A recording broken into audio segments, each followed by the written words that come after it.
Okay, let's kick it off. So welcome everyone. Thank you all for joining us today for this student panel. We're going to discuss the differences between studying for a traditional degree and a degree apprenticeship. So before we start, the panel isn't designed to support, it isn't designed to kind of say that one's better than the other. It's designed to support you in making your choices. So we'll be hearing from students at Middlesex who've decided to pursue different study pathways, and it's going to be a chance for you to ask your questions so that you understand your options and can make the best decision for you. So it's important to say that whilst a degree apprenticeship may be something you're interested in, and it's really important that you check that you've done one, that you can do one in your particular area of interest. So there are a broad range of degree apprenticeships on offer, and it's growing every year. So more and more universities and employers are taking on apprentices, but it's still not as diverse as traditional degrees in terms of course options. So it's good to check on UCAS because you can see there all the different degrees, traditional degrees, as well as all the degree apprenticeships that you can study. So a very warm welcome to our speakers, and I'm going to ask you to introduce yourselves, please. Tell us your name and what you're studying. So John, I'm going to start with you, please. Hello everyone, my name's John Barnacote. I'm an apprentice in environmental health. I currently work for Milton Keynes Council. I've worked at the council for about 4 years now. I'm 2 years in environmental health, and this is the second year of my degree with Middlesex. Thank you. And Charlene, over to you. Hi, my name is Charlene McKeating. I'm a trainee nursing associate, so I'm employed by the NHS, and I'm on a 2-year apprenticeship course, which I'll, at the end of it, come out with a foundation degree. Lovely, thank you. And Kathleen? Hi, my name's Kathleen. I'm currently doing a postgraduate degree, so a master's in medical microbiology at Middlesex. But before that, I did a bachelor's degree, my undergraduate in biomedical science at the University of Surrey, which included a placement year in Barcelona. Lovely. So I'm going to start with Kathleen. Why did you choose to study a traditional degree rather than a degree apprenticeship? Is a degree apprenticeship something you considered, or were you kind of very clear on wanting to do a traditional degree? So when I was doing my A-levels, I didn't know exactly what I wanted to do. Like even now I'm still sort of unsure.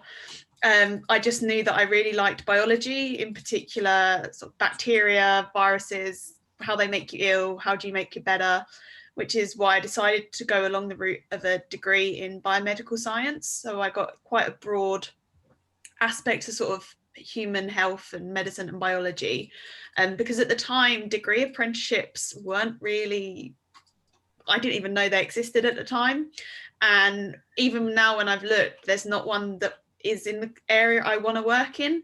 There's similar ones, but not exactly the area I want to do. Mm-hmm. So even now, if I'd known degree apprenticeships had existed at the time, I probably still would have done the straight degree, because it gave me a broader choice of different areas I could go into after I'd done my degree.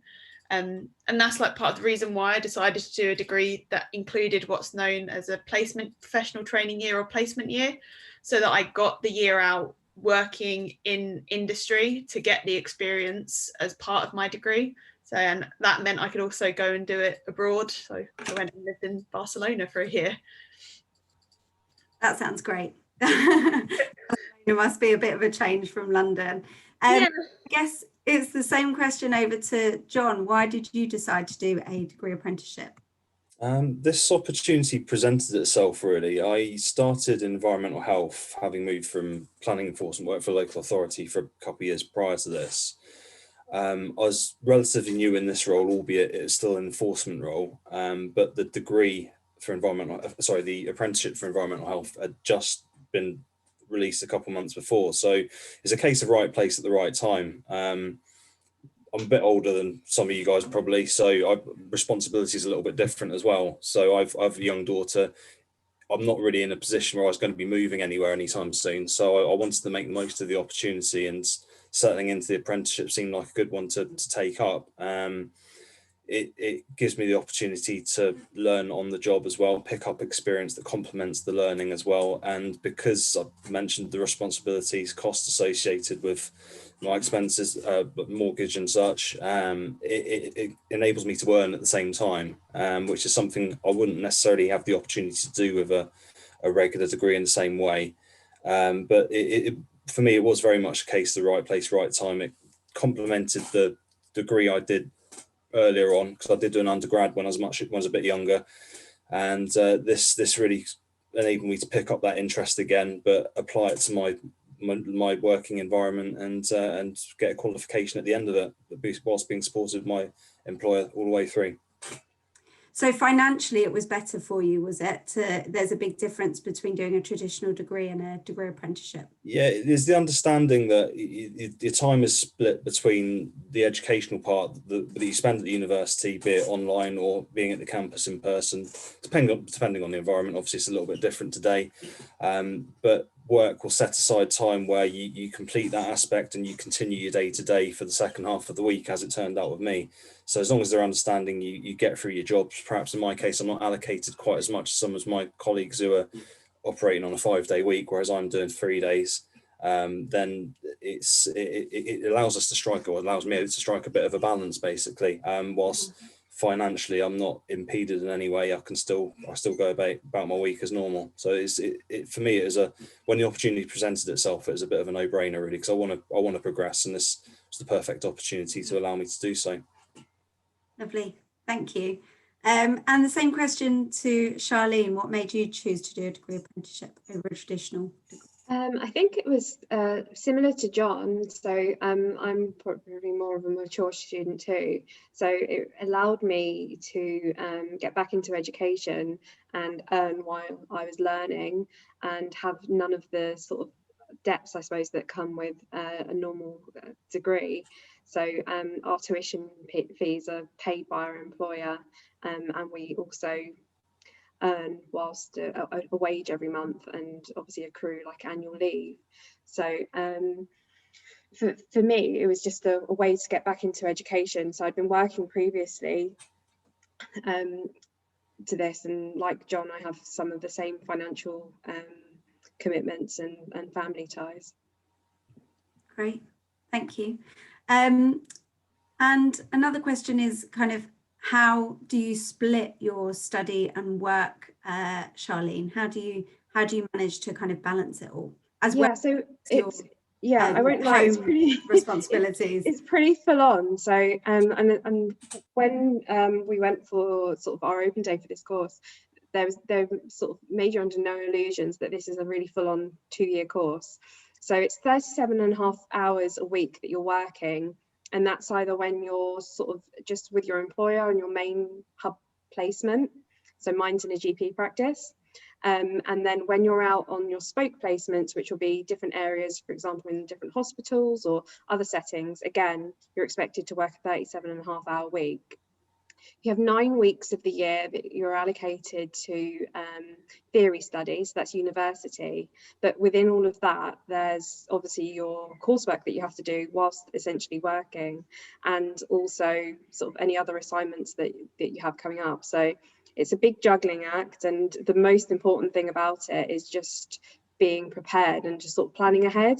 So it's even looking at things like that, you know, versus a normal degree, you won't have all the time off that, say, the other students will have. You have an annual leave entitlement, so that might be just sort of 20 days a year plus your bank holidays. So it's just about being prepared and organised. Do you think it was what you expected in terms of the kind of the workload and the study load as well? I think it's evened out a bit now, but that's being said, I've only got 2 assignments left for the year, so I feel like I can breathe a bit more. But yeah, I think that, to be honest with you, you're being paid a full-time wage, so you sort of expect that, you know, you are being employed and you do have to work.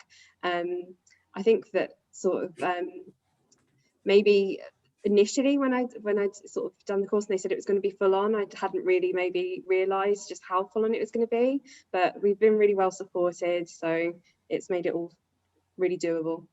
That's good. And what kind of support is there for being able to help kind of manage your work? So you have so personally I have an assessor that's based in my hub setting, so in the GP practice. That's one of the practice nurses.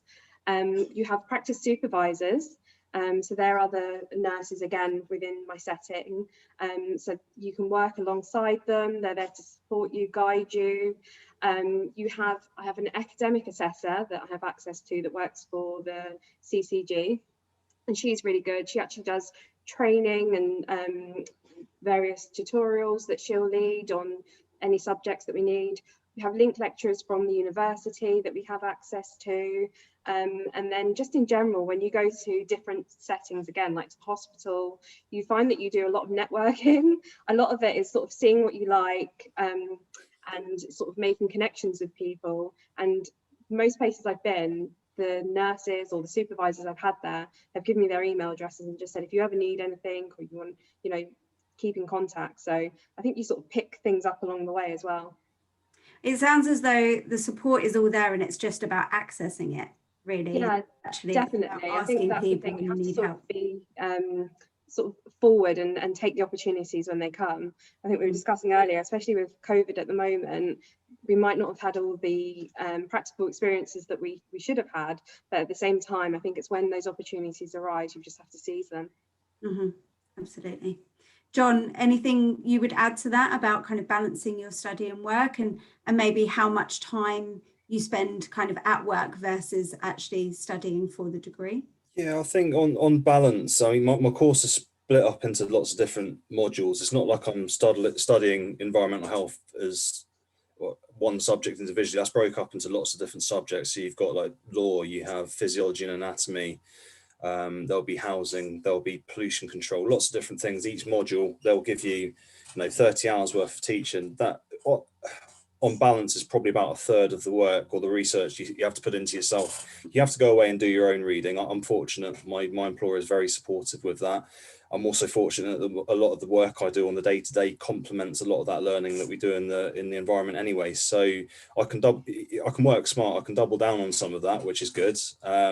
But I do have to read as well. And like Charlene says, you have got to be really organised, because the deadlines come up thick and fast if you don't do your homework. But I would say the apprenticeship, it does give you a lot of direction though. You're focused, you're learning a lot better.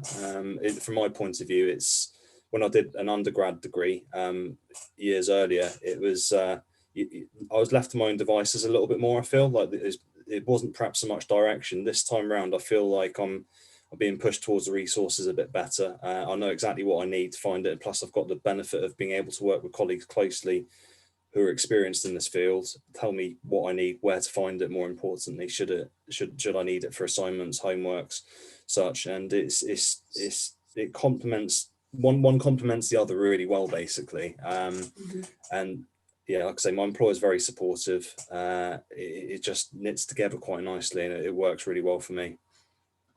Great. Thank you. Kathleen, I imagine it's slightly different for you, but you also work as well as having to study. So it would be good to hear from you how you kind of balance that as well. Yeah, so obviously I live in London. It's a bit more expensive. And obviously I do get a tuition, I get a loan, a bit different for postgrad, but obviously when you're undergrad, you get a maintenance loan. Depending on like household income and your circumstances, like where you're studying, if you're living away from home. And so, but I did find I did need to like have a job to sort of top it up. So I'm an ambassador, so it's really flexible. I sort of choose what jobs I want to work when I get emailed them. And they differ on the hours as well, so I can put that around like my course. I was also at the beginning of the year working for Morrison's, and I was only doing like a 4-hour shift, but that was like enough, along with the ambassador jobs, to like help me with the money that I needed, just so I had like a bit of extra spending money to go and have a lunch out with friends or go see a musical or something like that. Just a bit of extra spending money, so I wasn't having to be so tight, if that makes sense. But not only that, it's like really, really helped with my experience as well. So like 6 years ago when I started university, I never thought I would have been able to help organise and run an event of like several thousand students. So I actually ran and helped organise a UCAS fair back when I was a student in my final year. I organised clearing for all of the ambassadors at my old university. That's like stuff I never would have had the opportunity to do if I wasn't ambassador. Like my speaking skills have improved, communication, working in a team, which in turn has helped, not like with my degree, it's really helped in the workplace. So I worked between my undergraduate and my master's in the NHS, so that really helped with that experience. So it's been valuable both in terms of money and gaining different skills. Fab. And it would be useful as well to understand kind of how much of your time is spent studying. So, you know, how many lectures and seminars and things you tend to have, both kind of for your undergrad and also for your masters, and how much time you actually need to spend studying a week. So each year you have different amounts. So I'd say my first year of my undergraduate, I had the most amount of teaching, because it was basically making sure that everybody was on a level par, because you're all coming from different countries, different areas, and your like knowledge might be a bit different. So I would probably be in there quite a lot, not like full days like you are in sixth forms, but I might have like a 2-hour lecture 9 to 11, and then another 2-hour lecture 4 till 6. But during that time, I'd be expected to do my own independent study.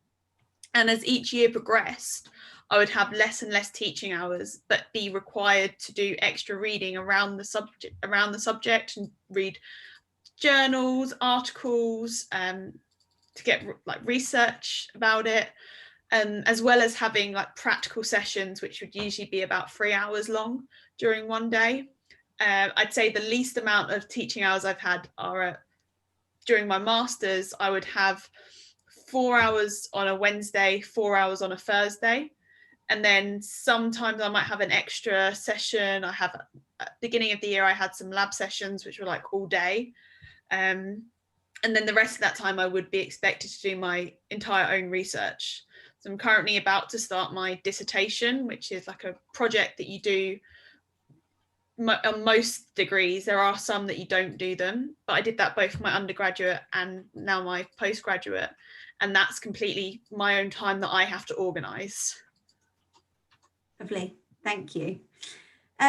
So I'm going to go over to Charlene. Do you feel that you've missed out on any aspect of university life by doing a degree apprenticeship? I don't know if you did a kind of traditional degree as well, or you know, if you could talk about that. No, I don't think I have missed out on anything for doing the degree apprenticeship, because essentially, obviously, once COVID restrictions lifted, we were talking about this earlier as well, in October, once we're back on campus, we will be sort of seeing your colleagues again. I think the only thing maybe that's slightly different is just about the amount of time that you'd have, obviously doing the apprenticeship, free time doing the apprenticeship versus doing the degree. But since I was working before, I'm quite used to having an annual leave entitlement, so that didn't really make much of a difference to me. So I personally feel like it's the best fit for me. And how much time do you think you would spend on campus, for example, in a typical week or month? Yeah, so we're in theory, so we have theory blocks. So generally we have like sort of 2 weeks at a time.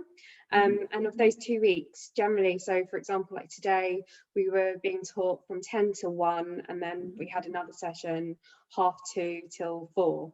So, but outside of those times, again, there's lots of pre-reading, post-reading. So you may have like sort of a couple of hours here and there, but you'll always find something to fill it with that you should be doing. Great. And have you kind of wanted to get involved in anything else kind of at university, for example, or have you accessed any of the kind of facilities? Like, do you think you'll be going to the library when you can? Do you think you'll get involved in any of the societies or clubs or anything like that? Is that something that you feel that you can get involved in even as an apprentice? Yeah, I mean, I think I'll definitely be getting involved using the library. I think that's a great resource to be able to use. And just in terms of other things, so for example, at the moment, again, because of COVID, we haven't been able to come to the skills labs. So I'm looking forward to actually coming to campus to be able to access sort of those particular things. Great, thank you. John, do you think you've missed out on any aspect of university life by doing the degree apprenticeship rather than a traditional degree? Having done both, I've got a good basis of comparison, I suppose. I mean, both very different times of my life, I suppose. I think if I was to have done the apprenticeship first time round, I'd safely say I'd probably be a lot further into my professional career now. I think it would have given me the direction I perhaps needed then. I was happy with the degree I did. I did geography, development and environmental studies first time around. So not too dissimilar, but there was no end product. That was up to me to find a job at the end of that. And I didn't really have, I perhaps couldn't find my way quite as well. Whereas this, I've already got that direction. It's set forward in front of you. Plus back then perhaps had a lot more time and not so much the aptitude. Now I'm a lot more focused, but with added responsibilities, I don't necessarily have the time. So I have to be a lot more driven in what I want. I don't feel I've missed out on anything by doing the apprenticeship this time round. I think it suits the time of life I'm at. Plus, I had a lot of friends who stayed behind when I went to university first time round.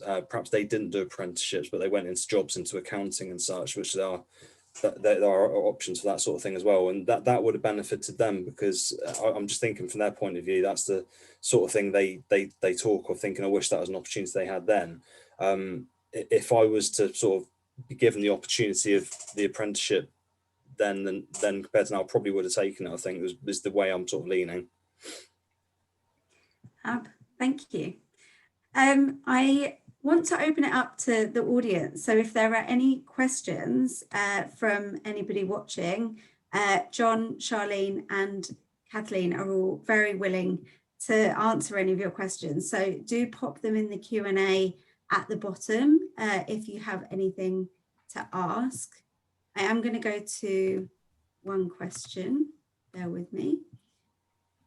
So I'm going to go to all of you with this. I just want to find out about your the career prospects that you think you have, bearing in mind the kind of what you're studying at the moment, whether it's a traditional degree or a degree apprenticeship.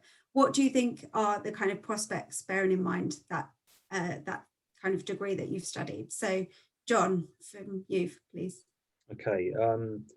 There's without the qualification, there's a ceiling to how high I can go, really. I could be an enforcement officer or a senior enforcement officer. If I wanted to get to the level of being an environment health practitioner, I would need the degree, I'd need the qualification. That's what the apprenticeship allows for, basically. Beyond that, there's also the option of doing a chartership, but that'd be another year or two's qualification on top. So I think getting the foothold in a job, because Charlene might have done this slightly different, but with me, I was already employed by the council where I had the opportunity to do the apprenticeship. So I had the opportunity to make a good impression with my employers, do my job properly. Network is a big part of the job. When you're there, you need to know who to speak to get certain jobs taken care of. Like I said, lots of different departments, transport, housing.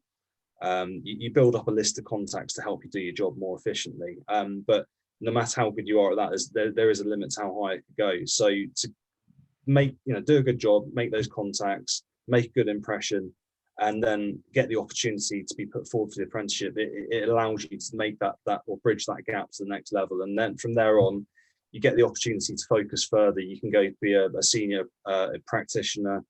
There's management options behind that as well. Long way off that for me, obviously, but that you can go into sound, you can go into foods, acoustics, all sorts of different options open up from there, basically. But the basis of all that really is the degree. Without that, you're a little bit stumped. So this apprenticeship will open up a lot of doors, and that's why I chose to pursue it. Great, thank you. And Charlene, from you? Yeah, so for me, the degree allows you to register with like the Nursing and Midwifery Council. So you register with a professional body, and on top of that, if you want to, there's a number of universities now, you can do an 18-month top up to the full degree for becoming a registered nurse or mental health nurse. So it gives you a step up onto that. But also more than that, I think you're actually employed by an employer, and depending on what your contract says. So for example, I'm employed for the 2 years, but after that, you know, you could stay there, you could go somewhere else, but you've sort of had this course that's been tailor-made for you to be able to succeed and walk into that role. So everything that you're doing is preparing you for that job. So I think that that's one of the best things about this, is that, and where you're going around on different placements and in different settings, you're meeting different people. So if it is a case, so for example, I'm working in the GP practice currently, it might not be that I want to stay there forever, but whilst I'm moving around and having these new opportunities, I'm meeting different people and I'm experiencing different things. And as John said, you're making contacts, because I think that networking and making contacts is one of the big sort of things I've taken from this, in terms of like thinking about your future and where you want to be employed. Brilliant, thank you. And Kathleen, the traditional kind of degree route, what do you think your career prospects are? Well, I'm actually starting a PhD in October. Okay, staying in education. Yeah, staying in education. I want to be in research. So like having the academic route, like to get where I want to be, I really need the PhD. So I need to do a doctorate in the area that I want to be. If because you can't get that with the apprenticeship, you're sort of set at a certain level. If you did the apprenticeship, it's usually, from the apprenticeships I've seen, it's like lab assistant or research assistant. So in order to like run my own lab, have my own projects, I needed to go along the more traditional degree route. Same with like people on my course who wanted to become specifically a biomedical scientist in the NHS. To do that, you have to have done an accredited degree from the Institute of Biomedical Science. So again, like the apprenticeship route wouldn't enable you to do that. But there are things where you could do it. Like other of my friends did, like they've gone into publishing, like scientific writing. A lot of my friends have working COVID labs right now, like testing samples and things like that. So there's a lot more, like I'd say, range from my degree than sort of if I did an apprenticeship that was set me up for a specific job role, if that makes sense. Yeah, absolutely. So it gives you a bit more flexibility. Yeah, like there were other area of interest. Yeah, other people in my course who turned around at the end of it and said, you know what, I don't particularly like this degree. And maybe did, like, they went into a different area, but because they've learned the skills that they learned from the degree, like how to write, how to research, how to do teamwork, they were able to go into like different routes. Like one's gone into law. So wow. And that is a change, right? From Go on, John, you were going to say something. All I was going to say was in respect of, you know, I was working for a good probably 6 months before the apprenticeship came around, and with planning prior to that, you have a lot of transferable skills. You do have the job beforehand, even if the opportunity of the apprenticeship were to present itself a few years down the line. But at that point, you also almost at a bit of an advantage, I'd say, because I'm familiar with how the systems work at my employer, how to write a report as well. And that's something that a lot of different local, if you're going to go into local authority, a lot of the systems they use are very similar. So you do kind of steal a bit of a march on some people, not in every circumstance, but it gives you a bit of an advantage, I think, if you know how things work, what procedures are. And then when you actually sit down and do some of the learning, you realise, oh, you know, I've done this already. This is okay. So you've got a bit of background to it already, which is really helpful. And that certainly helped me along, even if it's just a little bit of confidence when it comes to knowing where to get your information for your research. If you've got an essay coming up, or you know which bits to focus on, or which bits are relevant, which bits aren't. I found that was helpful, having a little bit of experience beforehand as well. That worked for me. Thank you.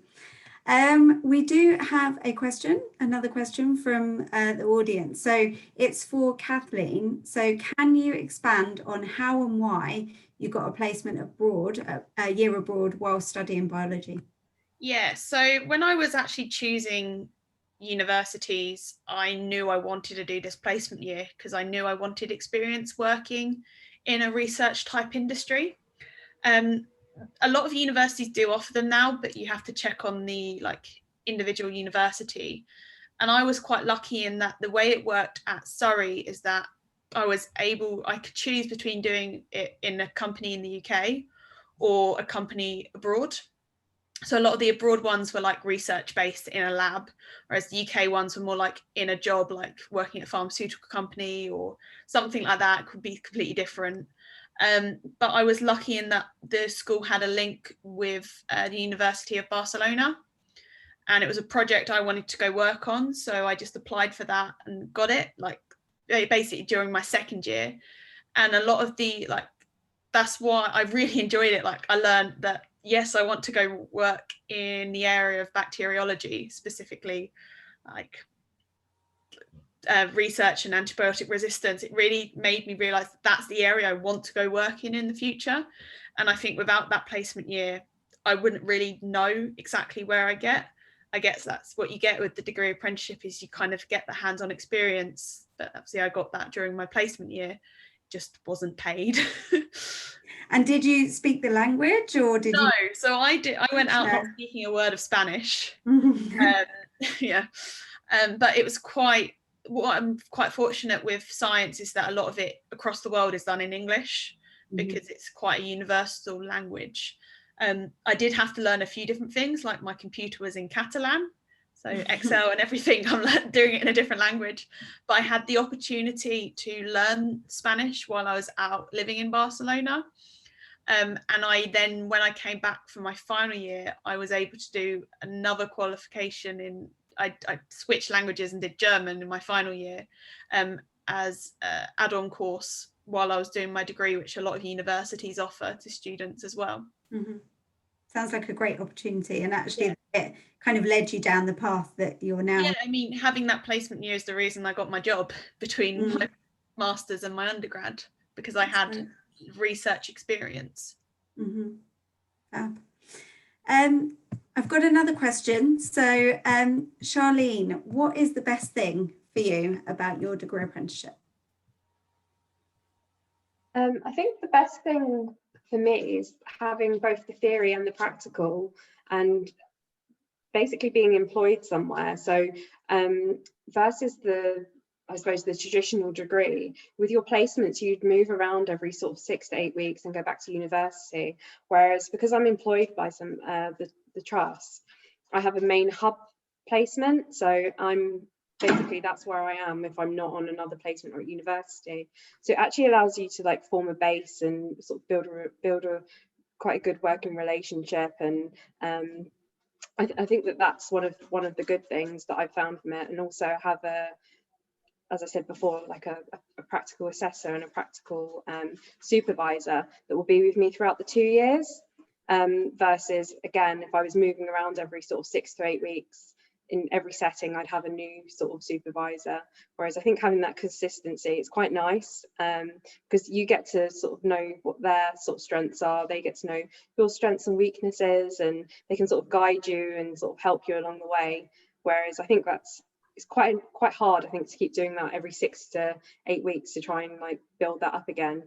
So people are people, you might not get on with somebody, or you might not have the best connection. I'm quite lucky where I am at the moment. I have 2 assessors and they're absolutely fabulous. They've really taken me under their wing. So that's great. Kathleen, is there anything you would say is like the best thing about doing your degree or your master's? There's a lot of things. I mean, obviously my placement's a big one. Like, it was a massive experience of my life. I got basically traveling around the year as well as working. It was great. But I'd say like just doing the degrees in total, like meeting different people, like making so many friends and experiences. Like I joined so many societies in my first year. I've done like things I never thought I would have been able to do. Like I've done kayaking, archery, musical theatre society, ballroom and Latin society. At one point I was part of 7 societies in 1 year, and balancing that up, it was quite a laugh along some of the lecturers that I was doing so many. But it's definitely, I think, the best experience, and moving away from home as well. Originally I'm from a little village in Essex, and so I moved about 3.5 hours away from my family home, and really learned like who I am like as a person, like going back home and seeing people who'd stayed, and I was like, I'm quite different now. Like I've learned what I like. I'm independent. I know how to budget, and I know how like different things like cooking. You'd be surprised the amount of people who turn up and ask you like, how do I use a washing machine, or how do I cook? And it's definitely skills like you learn. Like I lived in a flat of 14 people in my first year, so shared bathroom, shared kitchen, so we had to like learn how to live with each other, and different timings, different cooking like skills. So there's loads of different things that I've learned alongside my degree. Thank you. And John, anything from you in terms of the best thing about your apprenticeship? Yeah, that was great what Kathleen just said though. Yeah. I think yeah, from my point of view, not having to compromise my lifestyle too much, I'd guess. Like I say, unfortunately, the employer is very supportive, but had I done a traditional degree, probably wouldn't be able to do the same job alongside it, and that would put me in a bit of a position with regards to the things I could do on a weekly basis, basically. But in terms of the teaching we have, and I'm quite a practical learner, I suppose. Everyone does it differently, but for me to do something after being shown it or told it, and embed that knowledge is very important to me. I can read something in a book a few times over, it wouldn't necessarily stick. Like once I've done it a few times, it sticks much better.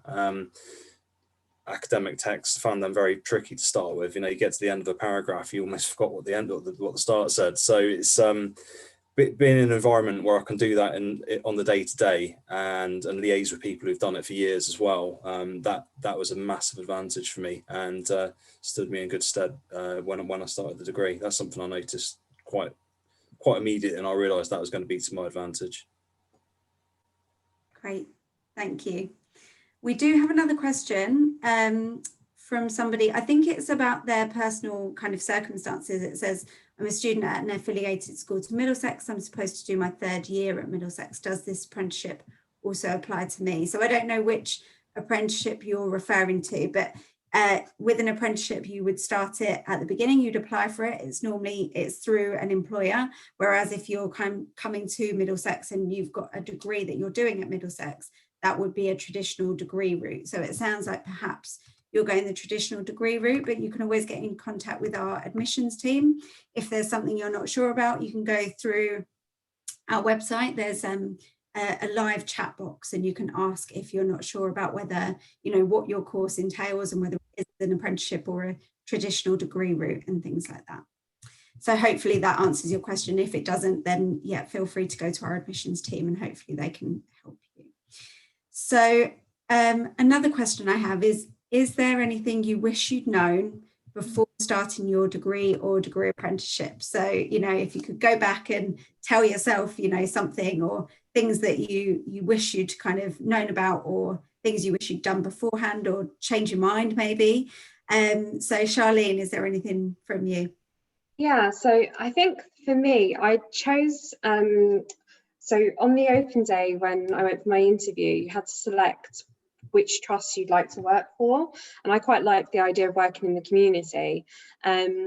So I was placed within a GP practice, and I was new to healthcare. So I think in hindsight, it would have been a much better option for me to probably have been in a hospital ward where there's sort of a lot more staff, because I think it's probably been heightened with COVID, but you have a lot of sort of working autonomously in a GP practice. So I have my own room, I see my own patients, and sort of crack on with my own day quite a lot. And I think initially I found that a bit sort of like tough, that there's always people there to support you, but at some point you sort of do have to go and get on with it sort of by yourself somewhat.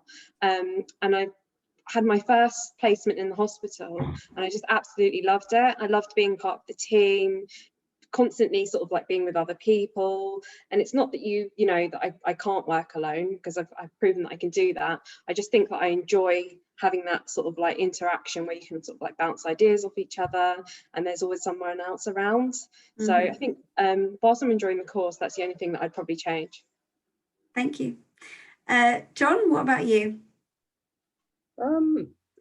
There's nothing really I really enjoy the apprenticeship, to be honest. There's nothing I'd really want to change about it per se, or wish I did differently. I suppose one thing I would look at it, and people might not realise, the way I'm not in a class solely of apprentices. The class is made up of lots of other undergrads basically doing the degree version. So lots of us, we started at the same time. So we're 2 years in. Difference is my degree is going to take 4 years, whereas a lot of those guys will be finished next year. So I'm going to be going on a year later. It'd be nice to sort of tie it up at the same end, but such a circumstances that they'll be finished before me. But is it interesting having conversation with those people who are on the degree course, the apprenticeship? Are there kind of real differences between the experiences that you can kind of talk about? You know what I mean? Some of them are fresh out of A levels. When it comes to something like chemistry or physics, and I've not done it for pushing 18 years, and they're fresh out of the classroom, I'm light years behind, even though I've been doing the work for a couple of months prior to the course starting. So it's good to have. We're talking about the benefits of technology, getting a WhatsApp group sorted out between the group so everyone can share ideas, information. It's really helpful having that pool of knowledge to draw upon. In the same way, that will contribute. I'll help where I can. So do they. That's really helpful. If I had to sort of hark back to my undergrad days, I think the only thing I probably wish I'd had there was probably a bit more focus, because there's no there's no job guaranteed job at the end of it. So I think that's probably something I would have been a bit more driven towards, thinking, okay, I'm working towards my degree, but what am I going to do with it? So whereas where I am now, I kind of know what the end goal is. I just need to make sure I do a good job of getting there. So that's kind of my feelings on that one, really. And you like that clear route into a specific. It suits me. When I get to that end point, I know, right, okay, I've got my qualification. That will allow me up to the next level. There are lots of ways I can deviate off from this. Like I said, heading into being a food inspector or working in environmental protection, potentially moving on to the noise team, something like that. If I want to specialise at that point, perhaps I can. Local authority isn't the limit. Some people might want to go on and work for private companies afterwards. It opens up a range of options for you, really. And I think having a clearer idea of where you want to be, perhaps in, say, 4 years down the line, that might give you a little bit of something to shoot for. That's something I didn't really give myself when I did my first degree, but this time around I've got a much clearer idea, at least. And it's probably wise to look ahead a bit, just so you know exactly what things you should pursue and which things, perhaps, if that doesn't interest you, then you can focus on the bits that do, perhaps. That's useful insight, I think. And Kathleen, what about you? Is there anything you'd do differently or change?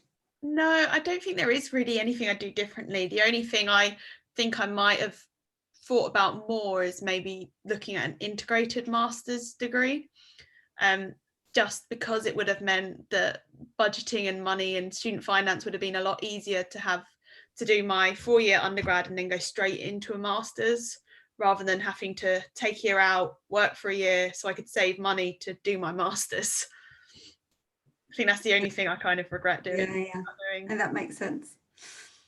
So I don't think we've got any more questions, but I was going to kind of ask, I guess, to wrap up this session, what, if any, advice do you have for kind of the young people that are watching, well, young or kind of older people that are watching, that may be kind of having to make decisions at the moment as to what they're going to study, whether they're going to do an apprenticeship or go down the traditional degree route? Do you have any kind of final words of advice? I will start with Charlene. I think it's just sort of trying to seek out information and speak to people. I think that you have to have an understanding of what's best for you, and I think you're best placed to know what you're going to enjoy most. But I think, as John said previously, if you are somebody that enjoys the more practical side of things, if you are somebody that thinks that, maybe sitting in a classroom for however many weeks of the year is maybe not for you, and you want something a bit more practical, I think that the apprenticeship definitely offers that. And again, I think that John's right, it almost offers a bit more of a safety net as well, especially with the nursing associate course, because you have so much support there to help you, I think, versus the traditional degree route. There's always somebody there sort of like checking in on you, supporting you, whether that be sort of like from the university, from your employer. So you have all of that there for you. But I think definitely speak to people, try and seek people out, and you know, I think there's people are more than willing to share their experiences with you. Thank you. And John? Absolutely what Charlene said. I think it's very important just to be proactive, I guess. Don't be shy. Ask questions. If it's like a period where you finishing your studies, you've got 6 months or a few months till you decide if you're taking a gap year, you want to do something but you're not working, maybe send a few feelers out to a few employers, get a bit more information, even one step further, offer if you can do a bit of work experience, just a bit of advice, get a bit of a flavour for what it's like to be at that company. Then you get a bit more of an understanding as, well, do you think I could do this for months on end, or is this something I want to go into? Maybe that's not for you, but perhaps you get an idea of another department within same business that might be. Councils are good for that. There's lots of different avenues you could branch out in. But I think, I think just be proactive is probably a good bit of advice. Ask the questions and if possible seek the experience. I think people are generally pretty forthcoming if you ask, and if they can't accommodate you themselves, they'll generally point you in the direction of someone who can, or give you some advice that might help you out. I think that's really good advice from both of you. Kathleen, do you have anything? I'd say the same, like be proactive. Like I did a summer school taster days, like just to make sure it was what I wanted to sort of do and get the experience. And what I'd also say is, like, as much as you can like ask your parents, your friends for advice, don't like completely listen to them, because it's your life. You have to be comfortable doing it for the next 3 to 5 years. If you're going to do the apprenticeship or a degree, you have to be the one who wants to do it and is willing to put the time towards the hard work. Both apprenticeships and degrees are hard work. So yeah. Brilliant. Well, thank you. I'm going to wrap it up there. John, Charlene, Kathleen, thank you so much for your time. It's been really interesting talking to you, and you've all got such kind of diverse experience. It's really good to kind of get those different kind of perspectives, I think. So thank you everyone for joining us. You're able to get lots of information about both apprenticeships and university online. We are running lots of other sessions this week, so make sure you tune in. It's Get Into Uni on our website, on the Middlesex website. Thanks for joining us, and bye everybody. Thanks. Bye. Bye.